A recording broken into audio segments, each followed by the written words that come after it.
Swayam Prabha. Digital India. Educated India.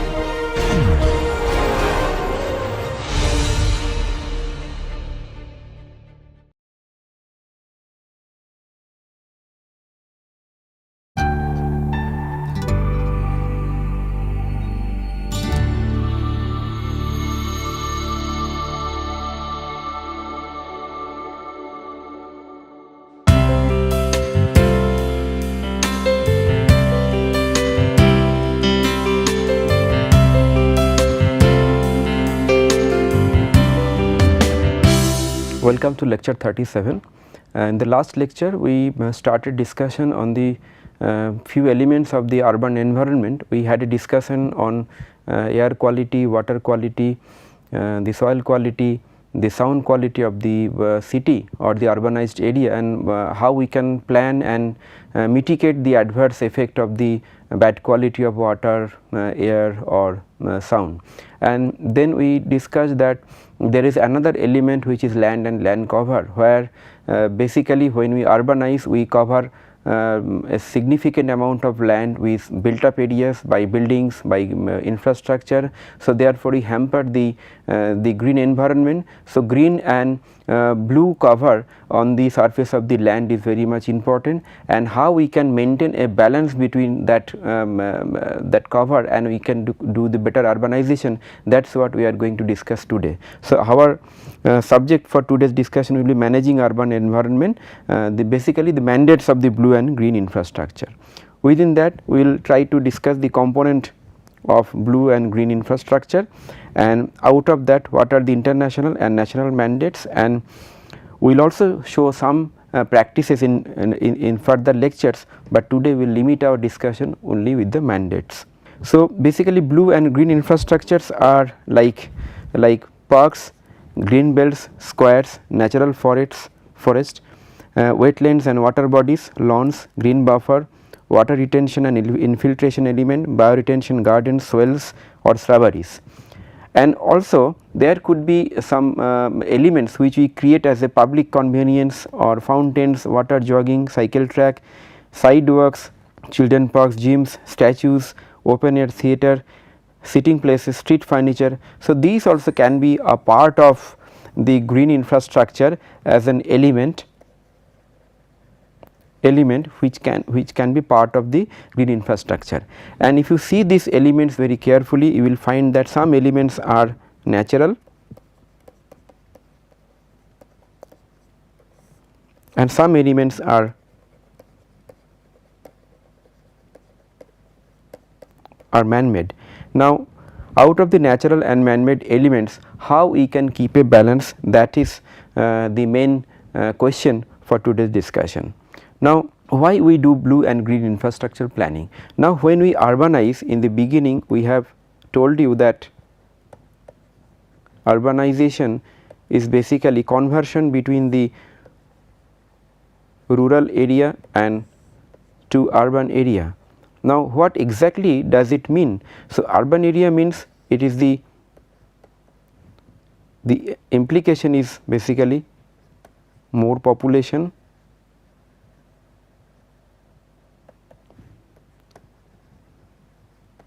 more density, and also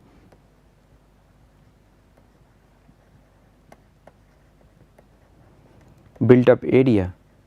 Now when we make the more built up area, suppose this is a rural settlement and after some time it expand to a urban settlement with a larger built up areas having few transportation elements, and this become an urban settlement.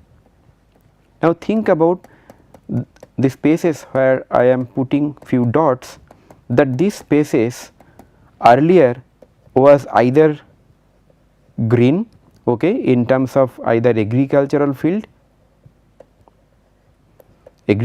or forest or orchards, okay, or it could be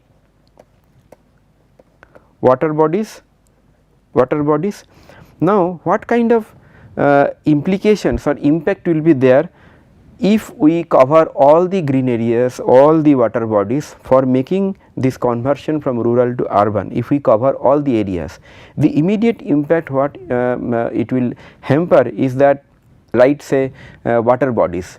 There could be lakes, there could be rivers, there could be canals. Now these water bodies are natural outfall of the rainfall or the runoff water. Now during the rainfall, if there are excessive rainfalls, now and if we cover these natural outfalls like water bodies, and the immediate effect it will have that it will flood the urban areas, and that is what is exactly happening in Indian cities. So, and in the green areas, if we cover the green areas with built up areas and you do not look or do not give the attention to the green areas, definitely the balance with the air quality will be degraded. So, air and water quality both are directly linked with the green cover and water cover, which is basically blue cover in our context. So, here the question is how we can keep a balance. So, to make a balance, the first is that we should maintain the natural green and blue areas which is not possible to be recreated. Please take, I repeat the sentence, there are some areas which is natural green and blue areas which cannot be recreated. For example, if there is a natural rivers or canal system or natural lakes, recreating that particular element is difficult in terms of the cost, in terms of the land, etc. So, that need to be maintained. So, maintaining that remaining areas we can maintain. For example, in this current example, suppose there is a river like this.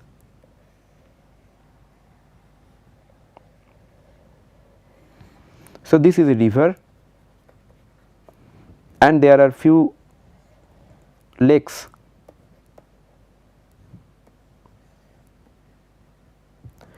Now, unless we preserve or these lakes and river and make a control that no development will be allowed around the lakes or along the river up to some extent, up to some buffer zone, it will be covered with the built up areas, buildings and etc. That is what is happening in most of the Indian cities. We have forgotten to control the blue areas and green areas. So, it needs a careful attention in terms of the land use plan and development control. So, therefore, to keep the balance, the next stage is a careful land use plan and development control is required for the remaining area, so that the developed area does not camouflage the natural element. And not only that, take actions to recreate green and water.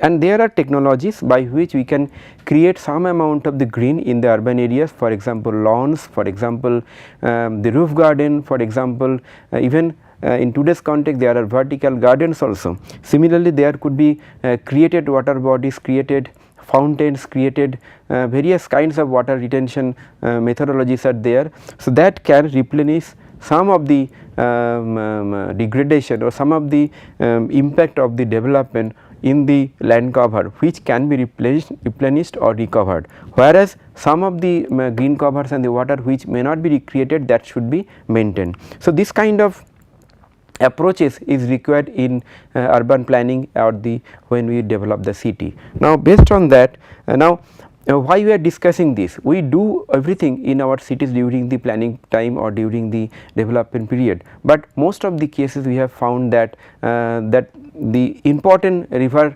development, important rivers, lakes and the green areas are not given that much of the care. In some of the cities we have found that they have given so much care for the rivers and the water bodies, and they have started earning revenues from the tourist and the tourism using that river front development, using that canal front development. But in India, our cities, most of the cities are having river fronts, canals, green areas, hill areas. So, unless we do not value this natural element and create few other natural element, we cannot develop the city in a sustainable way, because nothing is possible without the resources of the financial and the natural resources. So, that is the crucial point what we are going to discuss. Now, for this there are few international and national policy and mandate. I would like to share all those mandate that where people has to do this. Now, European Commission in 2013 they have identified that green infrastructure as an international agenda. Okay. So, they have started dialogue at the macro scale and the micro scale. Now, here the macro scale means at the city level and area level, whereas micro scale means basically building and premises. Okay. Then they have set key principles that are geographically varied across the European Union, but retain an inherent ability to reflect the territorial needs. This kind of situation could be relevant for Indian case also. If you see the geographical variations in India, there are some commonality or the common elements which is applicable in most of the plain land of the India, but there are few geographical uniqueness or the unique entities or in terms of the geographical variety that can be also taken care of. So, this kind of principles is better to take as a regional level strategy. Then evolution from the existing sustainable development rhetoric development to a holistic integrated green infrastructure management approach, that is what is taken by the European Commission at city level.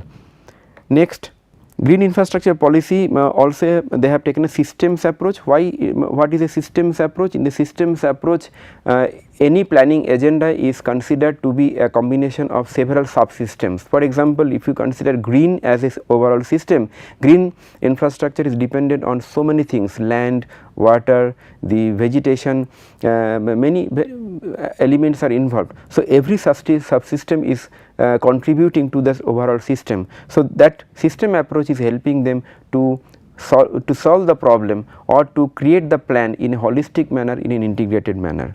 Then there is understanding of a horizontal and a vertical objective. Horizontal objectives are basically objectives which is covering most of the geographical areas or the cities, and vertical objectives are localized and the which is limited to the to your boundaries. For example, for any state like say Madhya Pradesh or Uttar Pradesh, they take a strategy which will be applicable across the state for all the cities, and there could be some unique strategies which will be applicable for their respective cities based on their unique geographical variations. Then the scope exists in the to improve the horizontal objectives, like the landscape scale. There are issues like what kind of landscape plan can be done at the premises level, at the area level, at the higher level. We have seen that riverfront developments have been very much popular in various other countries. In India also, some of the cities they have come up with better riverfront development. In Gujarat, we have seen for the city of Ahmedabad, they have done very nicely riverfront development. In the last few lectures, we will spend will show some better practice for the urban governance. So, we will come to that point again. Then there are cross territorial approach they have taken. So, this type of approach also could be relevant for Indian case. Then there was a World Green Infrastructural Congress which happened in India recently. So, in this congress they have emphasized on interdisciplinary exchange of experience between the city representative, architects, city planners, urban water developers, industrial and property representative, manufacturers, processor, researchers, associations, politicians and other interest parties, because green is something is those areas where all of the stakeholders have their own interest and everybody has their own stake. Therefore, it is must be a interdisciplinary studies which is integrated in the overall planning of the city. Then there is a green infrastructure guide for water management. United Nations Environmental Project UNEP with partnership with DHI, they have made some kind of guidelines to make the city water management for the local organization. That is what I am just showing, just have a look. In this project, the IUCN, which is International Union for Conservation of the Nature, they are also involved. The World Resource Institute was involved.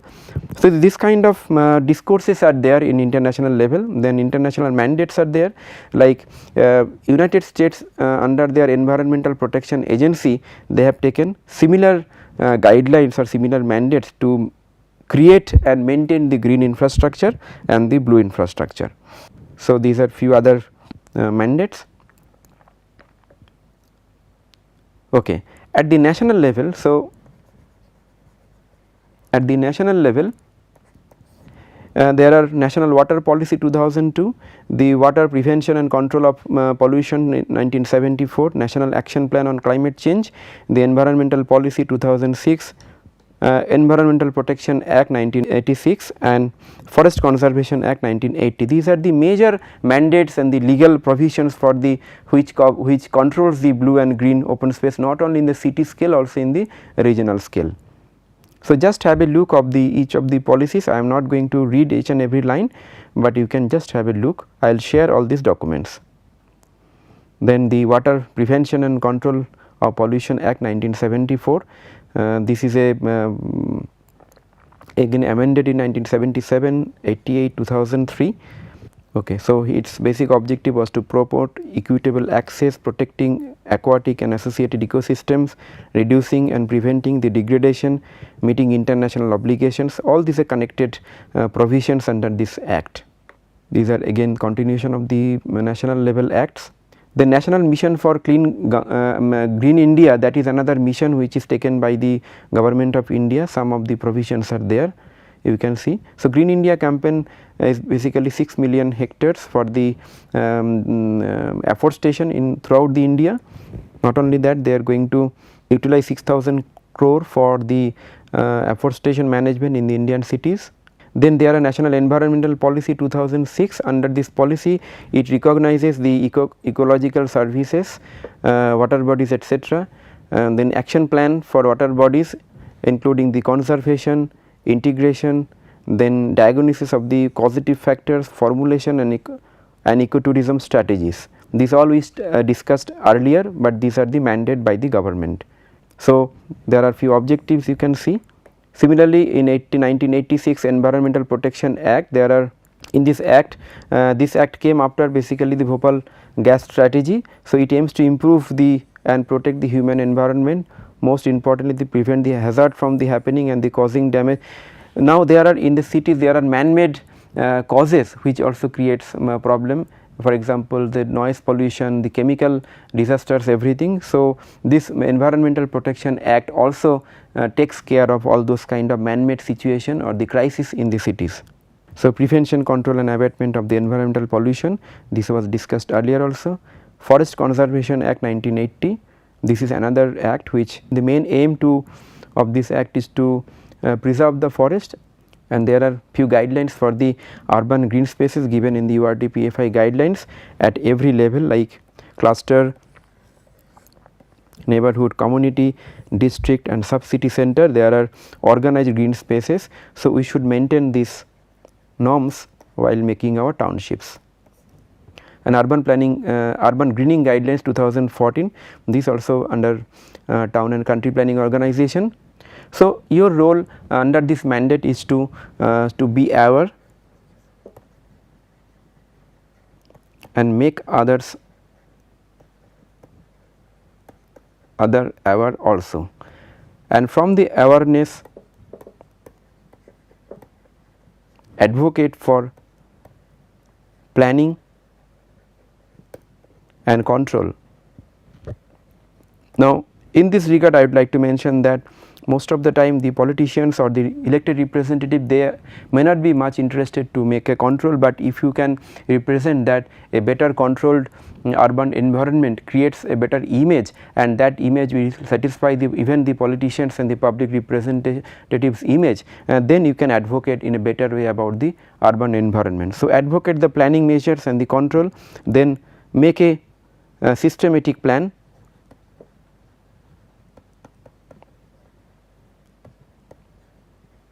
and strategy for your city and take action, make action group,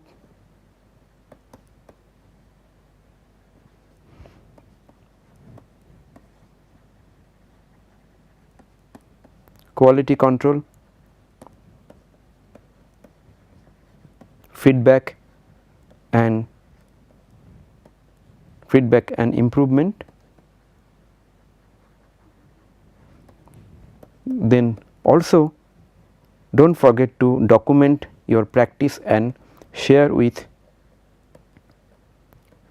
and disseminate with your colleagues. So, this is your role in terms of the green infrastructure. Now, the awareness of the green infrastructure in Indian cities and the similar countries was not much even till few decades ago, but now at least it is recognized at the national level to give a priority at the city level planning. So, therefore, it is a mandate and it is a essential job what is needed to be done at the city level, at the area level, and also at the micro level, at the building and the premises level, where you can create some areas as a green and water and the blue spaces.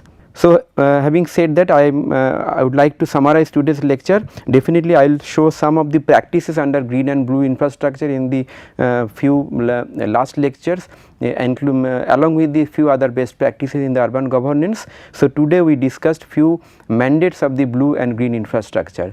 The significance or objective of discussion blue and green infrastructure is that when we urbanize and expand the cities, we cover some of the natural green areas and blue areas. So, to compensate that loss of the nature, we do many various things. First, we maintain some of the green areas and the blue areas which is not recreatable, and some of the blue and green areas which is recreatable, we definitely covered that with the buildings or the surface areas, but we recreate similar green areas or the blue areas, so that the overall city does not lose its permeability to absorb the water, it does not lose its ability to create adequate amount of oxygen and improve the air quality. So, this kind of approaches are taken. Some for Indian cities, the states can take action, some of the common actions under the international and the national mandate. Some of the common actions could be across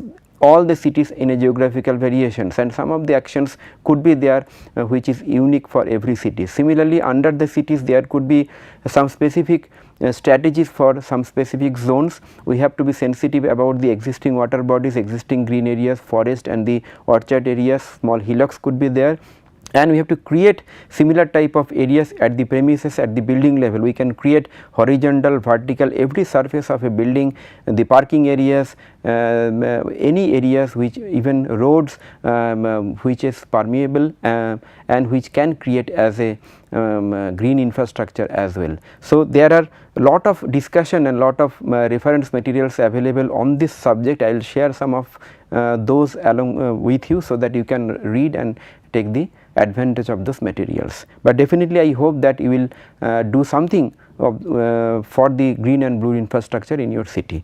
Next lecture will be focusing on the traffic and transportation management. This is another very crucial aspect in the city as far as the planning and the management is concerned. So, thank you very much for your attention.